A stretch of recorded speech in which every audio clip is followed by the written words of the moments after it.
Hey there, this is E.D. Mondonay, and I've written you a letter that I really want you to read.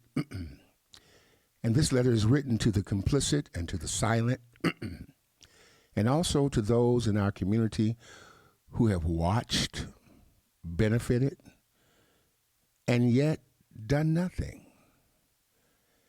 When I stepped onto the public stage in 2016, I knew we had entered a moment in history that demanded more than casual activism. The election of Donald Trump, the first president in American history without public office or military experience, signaled an unsettling shift inside of me. Something in my spirit told me it was time to be present, though I did not yet know where that would lead. I counted the cost. I also knew the risk. And for those of us who stand beyond the accepted norms of society, the price of leadership is always very high. Now, the character assassination of black men is nothing new. It is a weapon as old as our struggle itself. And yet, we continue to watch, participate in, and accept these attacks through our silence, through complicity, without ever reckoning with the damage that is done. Dr. Martin Luther King Jr. once said, "In the end, we will remember not the words of our enemies, but the silence of our friends." That silence is deafening. Too many in our community have reaped the benefits of our collective labor, but refuse to stand when the moment of truth arrives. My life's work that has fed, built, and served this city was suddenly called into question. The same hands extended to uplift my community became the very ones that pushed me aside. Yet the truth remains. The Clean Energy Fund of Oregon, which I helped pass, continues to bring resources to the marginalized. The fight to preserve black landmarks in Portland, our houses of worship, our music venues, the very institutions that tell our story, was never about me. It was about protecting what history has repeatedly tried to erase. And when I stood against the city's seismic mandates, I was not fighting for myself. I was fighting for every black homeowner at risk of being pushed out, for every piece of land that would have to be handed over to gentrification on a silver platter. My goodness. Now, the broader fight is not mine alone, people. Not at all. For decades, we have confronted the same injustices: disproportionate incarceration, underfunded education, housing instability, and ever-widening wealth gap.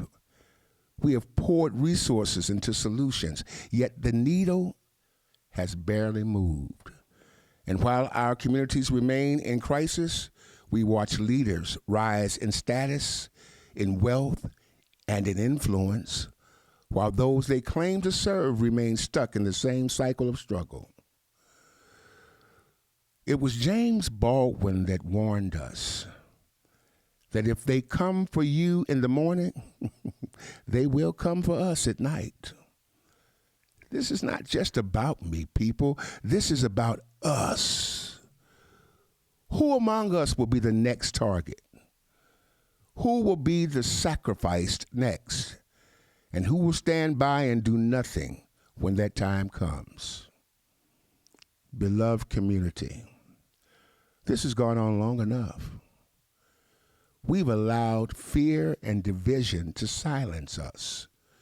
We've allowed doubt and envy to paralyze us. And in doing so, we have allowed our oppressors to win without even lifting a hand against us.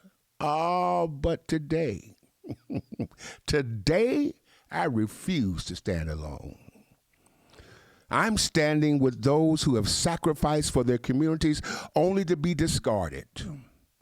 I stand with those who have fought for justice and fairness only to find themselves isolated.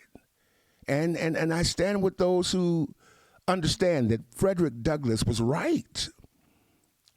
He said the limits of tyrants are prescribed by the endurance of those whom they oppress. We cannot endure this any longer. Now, we whisper these truths in private, but we take offense when spoken out loud. We have seen black leaders dismantled, not just by our external forces, but by our own. The playbook has not changed, yet we keep falling for it. It's time to break this cycle. This time, this moment requires more than individual fights, more than scattered activism, more than watching from the sidelines. It requires a movement, an unsettling force. Dr. King told us that the fight would not stop at civil rights alone. It would be a fight for human rights and dignity. Now, I believe we've arrived at that moment. It is now a battle for the dignity, equity, and survival of all people, regardless of race, regardless of background or status. The forces working against us are dismantling civil rights, criminalizing diversity and inclusion, and securing their grip on power. That's why I'm calling for an unsettling force. A coalition of those who refuse to be complicit, who will step beyond the divisions of ideology, class, and background to reclaim justice. We are bringing people to the table not just to talk, but to mobilize, to build, and to act right now. We can no longer afford to be fragmented.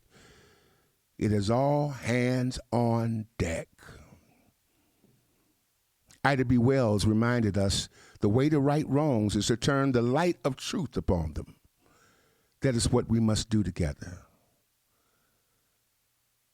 Dr. W.E.B. Du Bois warned us that the cost of liberty is less than the price of repression.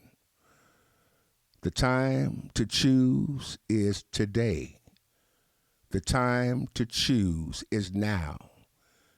Will you take your rightful place in the fight, or will history remember you as one who did nothing? Please join us. Be the unsettling force. With urgency and resolve, this is your brother, E.D. Mondonay.